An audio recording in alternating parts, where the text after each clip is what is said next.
INAI. ¿Sabes de qué sirve el derecho de acceso a la información para tu vida cotidiana? En este podcast descubrirás cómo usarlo para resolver tus problemas cotidianos, acceder a un servicio público, programas sociales o bien construir soluciones para tu comunidad. Comenzamos. Hoy te compartiremos cómo mujeres indígenas de Guatemala lograron acceder a recursos públicos en el contexto de la pandemia por COVID-19 gracias al derecho de acceso a la información. El día de hoy nos acompaña el periodista Samuel Bonilla, quien desde 2003 ya se ha especializado en el estudio y desarrollo de historias de aprovechamiento cotidiano del derecho de acceso a la información. Por mencionar tan solo algunos datos de su trayectoria, fue quien acuñó el concepto de socialización para el aprovechamiento y propuso la tipología de casos de aprovechamiento cognitivo, reactivo e instrumental. Fundó la organización Transparencia para Todos, que durante años ha propiciado la construcción de impactantes historias de éxito de este derecho. Y por si fuera poco, forma parte fundamental del proceso del diseño del Plan Nacional de Socialización del Derecho a la Información, que conocemos como Plan DAI y que hoy nos encontramos exponiendo. Muchas gracias, estimado Samuel, por acompañarnos. ¿Cómo estás el día de hoy? Muy bien, muchas gracias. Un placer estar con ustedes y acompañarles en este esfuerzo por divulgar los aprovechamientos de este derecho. Muchísimas gracias, al contrario a ti, por acompañarnos. Y de igual forma menciono que en este podcast nos acompaña Moisés Cabrera, quien es el director de facilitación de políticas en esta Dirección General de Políticas de Acceso. Bienvenido, Moisés. Muchas gracias, directora general. Muchas gracias, maestro Samuel. Un gusto estar aquí. Gracias. Estimado Samuel, durante años has sido constructor, testigo y analista de decenas de casos de aprovechamientos del derecho de acceso a la información. Y esto no solo en México, sino también en el mundo. Entonces, ¿qué caso quisieras compartirnos el día de hoy? Y si pudieras regalarnos la explicación de cómo lo lograste y cómo se construyó el mismo, estaríamos encantados de escuchar la historia. Muchas gracias. Miren, el conocimiento que voy generando sobre los aprovechamientos de este derecho parte de dos fuentes. Una es a través de los talleres, seminarios y laboratorios que conduzco, en donde se han producido diversos casos de éxito. Y otra fuente es la investigación a través de medios de comunicación, que yo encuentro casos de éxito en distintos países del mundo y que los voy documentando para luego estudiarlos y tratar de interpretar cómo fue que se produjeron, para encontrar las claves que permitan a otras personas reproducirlos. Entonces, el caso que he preparado para esta ocasión es de esta última fuente, es decir, es una investigación sobre un caso que ocurrió en Maraxco, en Guatemala, en donde es muy interesante, es del caso tipo 3, es decir, es de la vertiente instrumental. La vertiente instrumental consiste en que a la información que obtenemos a través del derecho de acceso a la información pública hay que darle una aplicación adecuada, pertinente, para que produzca los resultados que están buscando estas personas. Entonces, esto tiene que ver con la etapa previa al COVID, porque a este grupo de mujeres indígenas de la comunidad de Maraxco en Guatemala les sirvió mucho poder avanzar en las dificultades que supuso la pandemia. Entonces, todo inicia con talleres que la fundación, el Centro Carter, les dio a un grupo de mujeres indígenas. 234 mujeres participaron y es entre 2016 y 2020.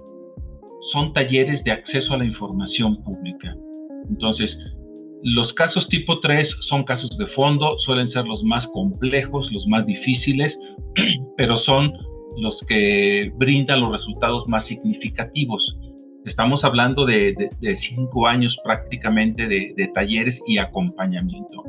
Entonces, Este grupo de mujeres empezó a pedir información al Ministerio de Agricultura y Ganadería y Alimentación de su país sobre los programas disponibles para que la comunidad recibiera apoyos. A partir de la información que fueron recibiendo, a través de, ahorita les doy el dato, aproximadamente 110 solicitudes de información, para que nos demos una idea de la magnitud, pudieron acceder a la información de cómo postularse para ser candidatas a recibir los apoyos económicos que brindaba el Ministerio de Agricultura y Ganadería. Pues bien, a través de esta información se postularon, obtuvieron los apoyos, y no solamente eso, sino que también obtuvieron la asesoría para aplicar ese dinero, esos apoyos, de tal manera que junto también con la FAO, que es el brazo de alimentación y agricultura de la ONU, recibieron una asesoría técnica que les permitió implementar hortalizas, implementar medios de producción de artesanías y de producción de semillas, y también cultivaron agua de lluvia, es decir, porque la zona donde ellas habitan es muy seca, entonces tuvieron toda esa información que les permitió recibir la orientación tanto del Ministerio de Agricultura y Ganadería de su país como de la FAO para generar estos y otros productos más que estuvieron a su alcance gracias a todo este apoyo que recibieron, pero todo se detona a partir de solicitudes de información.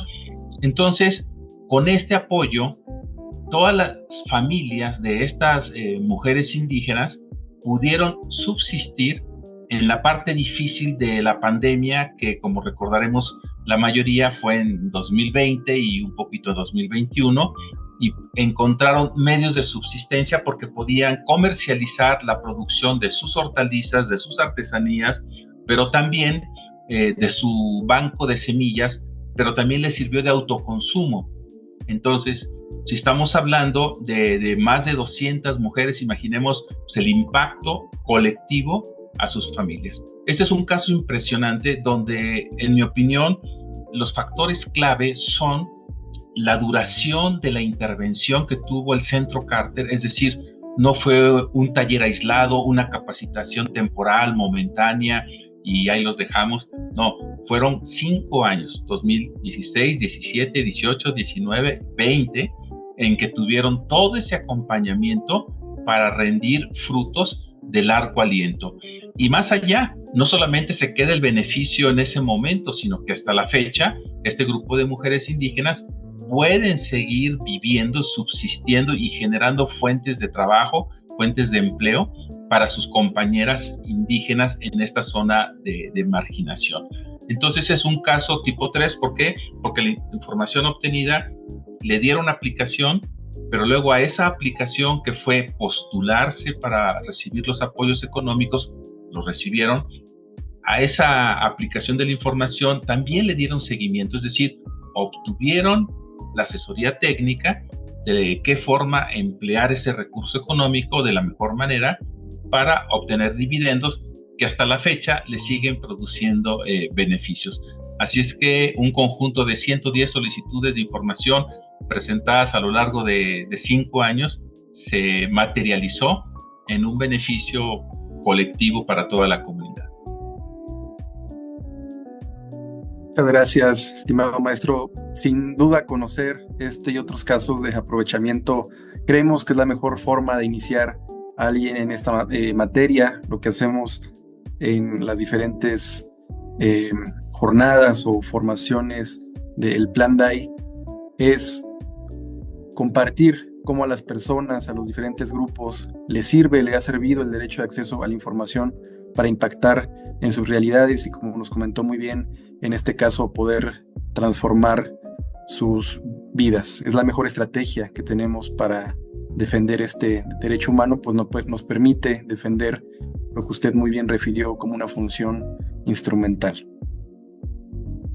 Sin duda, porque hay una brecha, hay un dique cuando se recibe la información y las personas que la reciben tienen distintos problemas, es lo que yo llamo metafóricamente el río de cocodrilos. El primer problema es que a veces no la comprendemos, no podemos comprender la información, a veces es muy técnica, son reglas de operación de un programa de apoyo social y pues no cualquier persona la comprende a la primera. Se necesita a veces el acompañamiento, la orientación, la asesoría. Segundo, ¿qué hacemos con esa información? En este caso pues era muy obvio porque había que emplear esos datos para cumplir los requisitos para postularse a recibir los beneficios de programas sociales, pero no siempre es tan obvia la aplicación. Entonces ahí también se requiere el acompañamiento, la asesoría, y donde sí pues hay que dar un reconocimiento tanto al Ministerio de Agricultura y Ganadería de Guatemala como a la FAO, fue la disponibilidad, y también al Centro Carter, desde luego, de darles el acompañamiento técnico, es decir, cómo vamos a usar ese dinero, cómo se hacen los huertos, cómo se hacen las producciones artesanales, cestas, servilletas, tejidos, todo lo que empezaron a producir y a comercializar estas personas. Y entonces vemos, a fin de cuentas, que se queda un beneficio pues permanente, porque esas capacidades pues ya las adquirieron, esas habilidades, esos conocimientos ya los internalizaron para toda la comunidad, y ya es algo importante que se queda ahí. La clave está en el valor agregado que le dieron a la información, y ese valor agregado consiste en la aplicación y el seguimiento, porque si solamente se quedan con el apoyo que recibieron, que fueron de orden de 1,000 quintales, pues lo pueden gastar y se les va y se acaba. Lo invirtieron en un conocimiento que ya es de ellas, que es producir la tierra, producir semillas, cultivar el agua de lluvia, almacenarla para los tiempos de sequía, con eso riegan sus hortalizas, y también la producción de cestería y de tejidos artesanales indígenas. Muy, muy interesante este caso, pero insisto, la lección es el tiempo. El factor tiempo es muy importante. El acompañamiento y la asesoría que recibieron durante toda esta etapa. Entonces, cada caso de éxito se convierte en un modelo de aprovechamiento que puede servir para personas que estén en situaciones similares.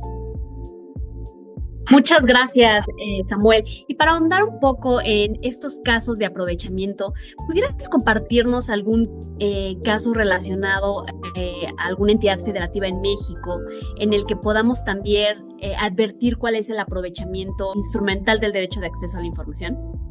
Claro, cómo no. Hay muchos, digamos, ahorita se me viene a la mente el de una señora de la tercera edad que quedó viuda precisamente porque su esposo padeció COVID, entonces enviudó, y por la misma razón del COVID ella perdió su trabajo. Estaban pagando una casa de Infonavit, pero por lo mismo pues ella ya no pudo seguirla pagando porque perdió a su esposo, perdió su trabajo y se volvió morosa, se retrasó en los pagos, y entonces estuvo a punto de perder su vivienda.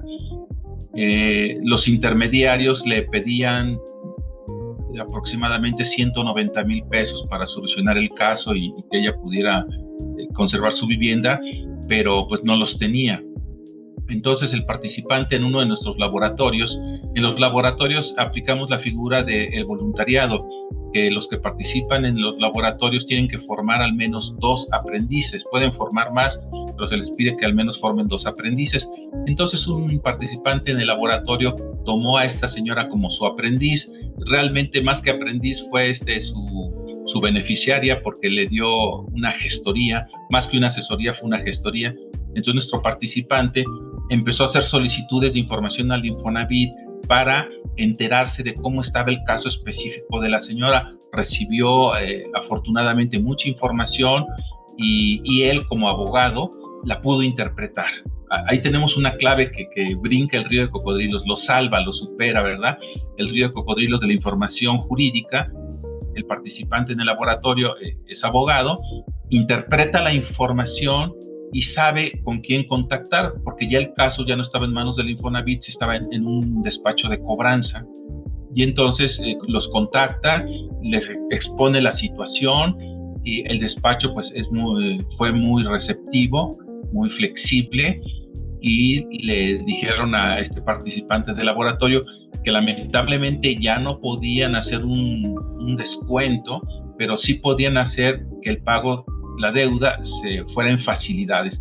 Pero la deuda no era de 160, 70 mil pesos, como le habían dicho los intermediarios que estaban abusando de esta señora, ¿no? La deuda era de 90 mil pesos. Entonces, al darles facilidades, la señora pudo hablar con su familia, con sus hijos, que ya estaban casados, y obtener el apoyo necesario para ir pagando. La señora pudo salvar su casa, y ella decía que, bueno, no solamente era un patrimonio económico, sino que también era un patrimonio afectivo, sentimental, porque ahí pues vivió muchos años con su esposo, ahí nacieron sus hijos, y su esposo le decía que él nunca quería irse de esa casa porque estaban muy a gusto ahí, de tal manera que no solamente estaba en juego un patrimonio económico, sino también un patrimonio afectivo muy, muy especial.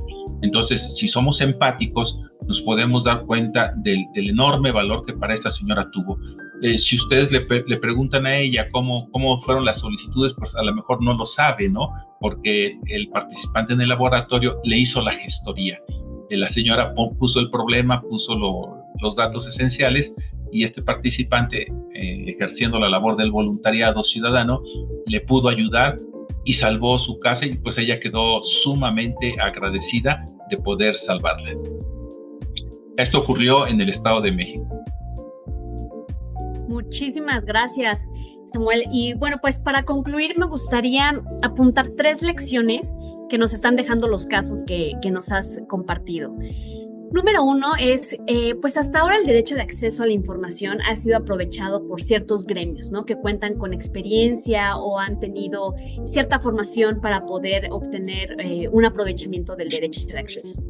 No obstante, esto nos deja ver que el derecho de acceso a la información en realidad puede beneficiar a otras personas que no cuenten con alguna expertise en la materia, ¿no? En especial puede estar enfocada también a grupos vulnerables, ¿no? Como una segunda lección, creo que también se advierte que el derecho de acceso a la información no solo es útil para vigilar o auditar al gobierno, ¿no?